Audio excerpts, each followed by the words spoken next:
මං අද ඔයාට කියලා දෙනවා කොහොමද ඩේටා සයින්ටිස්ට් කෙනෙක් වෙන්නේ කියලා. මම මෙතනදී පැහැදිලි කරනවා ලංකාව ඇතුලේ ඔයාට ඩේටා සයින්ටිස්ට් කෙනෙක් වෙන්න තියෙන මාර්ග මොනවද කියලා.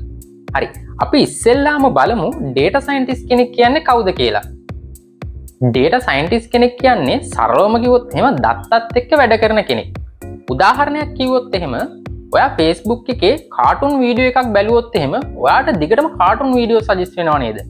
අන්න ඒ වගේ දේවල් කරන්න ඩේටා සයින්ටිස්ට්ලා දායක වෙනවා. ඔයාගේ පහුගිය දත්ත ටික ඇනලයිස් කරලා ඔයාට ඉස්සරහටත් ඒ වගේ වීඩියෝස් පෙන්වන්න සලස්වනවා. අන්න ඒ වගේ වැඩවලට ඩේටා සයින්ටිස්ට්ලා දායක වෙනවා. ඒ වගේම ඩේටා සයින්ටිස්ට් කෙනෙක් වෙන්න ඔයාට තියෙන්න ඕනි ස්කිල් මොනවද කියලා බැලුවොත් එහෙම ඩේටා සයන්ස් කියන ෆීල්ඩ් එක තනිකරම හැදිලා තියෙන්නේ මැතමැටික්ස්, ස්ටැටිස්ටික්ස්, කම්පියුටර් සයන්ස් කියන ඔන්න ඔය සබ්ජෙක්ට් තුනේ එකතුවක් විදිහට. ඔයා ඩේටා සයින්ටිස්ට් කෙනෙක් වෙන්න බලාපොරොත්තුවක් වෙනවා නම් ඔයාට ওই සබ්ජෙක්ට් තුන ගැන හොඳ අවබෝධයක් තියෙන්න ඕනේ. ඩේටා සයින්ටිස්ට් කෙනෙක්ට ඔය තුන විතරක් තිබිලා මදි. හොඳ ප්‍රොබ්ලම් සෝල්වින් හැකියාවක් තියෙන්න ඕනේ සහ ඇනලිටිකල් තින්කින් කියන එක ගොඩක් දුරට ඩේටා සයින්ටිස්ට් කෙනෙක්ට තියෙන්න ඕනේ. මොකද ඩේටා සයින්ටිස්ට් කෙනෙක් කරන්නේ හැමතිස්සෙම මොකක් හරි ප්‍රශ්නයකට විසඳුමක් සොයන එක. ඒක නිසා ඔයාට ගොඩක් දුරට හිතීමේ හැකියාව තියෙන්න ඕනේ. උදාහරණයක් විදිහට කිව්වොත් HR ෆීල්ඩ් එකේ වැඩ කරන ඩේටා සයින්ටිස්ට් කෙනෙක් ඉන්න පුළුවන්. හෙල්ත් කෙයාර් සෙක්ටර් එකේ වැඩ කරන ඩේටා සයින්ටිස්ට් කෙනෙක් ඉන්න පුළුවන්. ෆයිනෑන්ස් ෆීල්ඩ් එකේ වැඩ කරන ඩේටා සයින්ටිස්ට් කෙනෙක් ඉන්න පුළුවන්. එතකොට ඔයාට ඔන්න ඔයා වැඩ කරන ඩොමේන් එක ගැන හොඳ අවබෝධයක් තියෙන්න ඕනේ. ඩේටා සයන්ස් කියන රස්සාව ගත්තොත් එහෙම ලෝකේ ගොඩාක් ඩිමාන්ඩ් ජොබ් එකක්. ඔයා නිකමට Google එකේ සර්ච් කරලා බලන්න ලෝකේ වැඩියෙන්ම ගෙවන රස්සා මොනවද කියලා පළවෙනි 10 ඇතුලේ අනිවාර්යෙන් ඩේටා සයන්ස් කියන ජොබ් එක තියෙනවා. හරි, අපි දැන් බලමු ලංකාව ඇතුලේ ඔයාට ඩේටා සයින්ටිස්ට් කෙනෙක් විදිහට ඔයාගේ කැරියර් එක පටන් ගන්න නම් ඔයා මොන වගේ ඩිග්‍රී ප්‍රෝග්‍රෑම්ස්ද කරලා තියෙන්න ඕනේ කියලා. ඉස්සෙල්ලාම ගත්තොත් ඔයාට පුළුවන් ඩේටා සයන්ස් ඩිග්‍රී එකක් කරන්න. ඩේටා සයන්ස් ඩිග්‍රී එකක් කරලා ඩේටා සයින්ටිස්ට් කෙනෙක් විදිහට ඔයාගේ කැරියර් එක පටන් ගන්න පුළුවන්. එතකොට ලංකාවේ ගවර්න්මන්ට් යුනිවර්සිටි ගැන කතා කරොත් එහෙම දැනට සබරගමු යුනිවර්සිටි එකකින් විතරයි ඩේටා සයන්ස් ඩිග්‍රී එකක් ඔෆර් කරන්නේ. ඔයා කැම්පස් පොතේ බැලුවොත් එහෙම ඩේටා සයන්ස් ඩිග්‍රී එකකට ඔයාට ඇප්ලයි කරන්න පුළුවන් සබරගමු යුනිවර්සිටි එකට විතරයි. ඊට අමතරව ඔයාට පුළුවන් ප්‍රයිවට් යුනිවර්සිටි වලින්, සිට් වගේ යුනිවර්සිටි වලින් ඩේටා සයන්ස් ඩිග්‍රී කරන්න.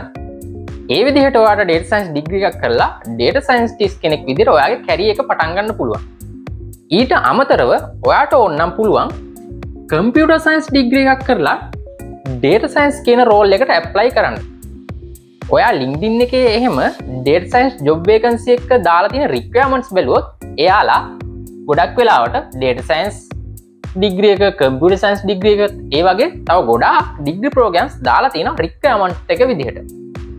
ඒ වගේම ඔයාට පුළුවන් ස්ටැටිස්ටික් ඩිග්‍රී එකක් තියෙන කෙනෙක්ට ඩේටා සයන්ස් කියන ජොබ් රෝල් එකට ඇප්ලයි කරන්න. ඒ වගේම මැතමැටික්ස් ඩිග්‍රී එකක් තියෙන එකට.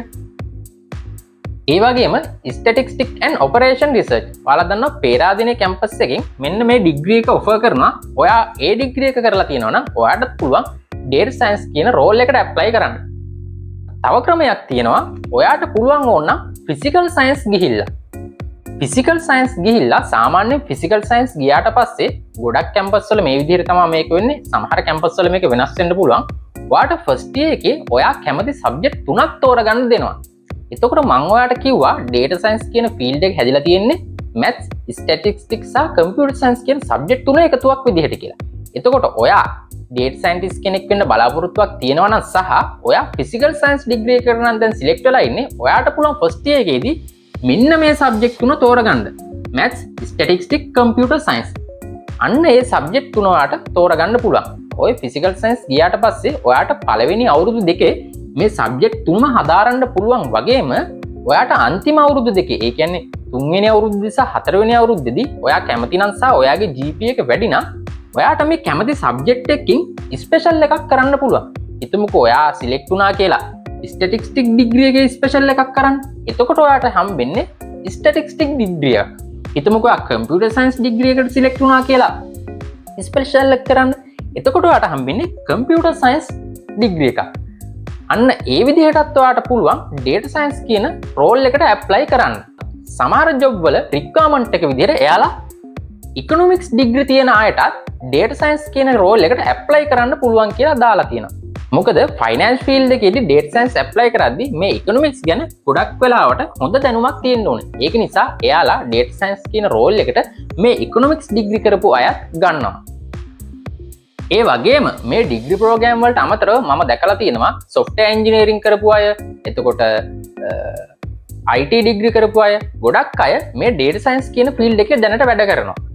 ඔයාට ඕන LinkedIn එකට හරි නැත්නම් වෙනත් job vacancies දාලා තියෙන site එකකට හරි ගිහිල්ලා search එකක් දාලා බලන්න පුළුවන් ඩේටා සයන්ස් කියන රෝල් එකට එයාලා බලාපොරොත්තු වෙන රික්වයර්මන්ට් මොනවද කියලා.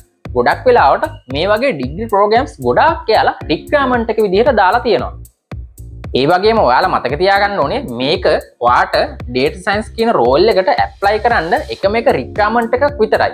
එයාලා තව ගොඩාක් දේවල් තියෙනවා ඔයාගෙන් බලාපොරොත්තු වෙන. ජොබ් එකට ඇප්ලයි කරද්දී ඔයා ඩේටා සයන්ස් ෆීල්ඩ් එකට අදාළව ප්‍රොජෙක්ට්ස් කරලා තියෙනවා නම් ඒකත් ඔයාට ලොකු උදව්වක් වෙනවා. කොළඹ යුනිවර්සිටි එකනොත් ඔෆර් කරනවා ඩේටා සයන්ස් ඩිග්‍රී එකක්. මට ඒ ගැන ලොකුවට විස්තර හොයන්න බැරි වුණා. මම හිතන්නේ ඒක ඔයාට සයන්ස් ෆැකල්ටි එකට ගිහිල්ලා ඒක ඇතුලෙන් තෝරගන්න පුළුවන් ඩිග්‍රී ප්‍රෝග්‍රෑම් එකක්. ඔයා ඩේටා සයන්ටිස්ට් කෙනෙක් විදිහට වැඩ කරනවා නම් ඔයාට ප්‍රෝග්‍රෑමින් ගැනත් හොඳ අවබෝධයක් තියෙන්න ඕනේ. විශේෂයෙන් machine learning, deep learning, NLP, computer vision වගේ ගොඩාක් දේවල් ගැන ඔයා දැනගෙන ඉන්න ඕනේ. මම මේ කියපු ඩිග්‍රී ප්‍රෝග්‍රෑම් වලට අමතරව කවුරු හරි ඉන්න පුළුවන් වෙනත් ඩිග්‍රී ප්‍රෝග්‍රෑම් එකක් කරලා දැනට ඩේටා සයන්ටිස්ට් කෙනෙක් විදිහට වැඩ කරන. එහෙම කෙනෙක් හිටියොත් පහලින් කමෙන්ට් එකක් දාගෙන යන්න බලන අනිත් අයට ඒක ගොඩක් වැදගත් වෙයි. ඒ වගේම ඔයාලා ඩේටා සයන්ටිස්ට් කියන රෝල් එක පිළිබඳව තව දන්න දේවල් තියෙනවා නම් පහලින් කමෙන්ට් එකක් දාගෙන යන්න බලන අයට ඒක ගොඩක් වැදගත් වෙයි.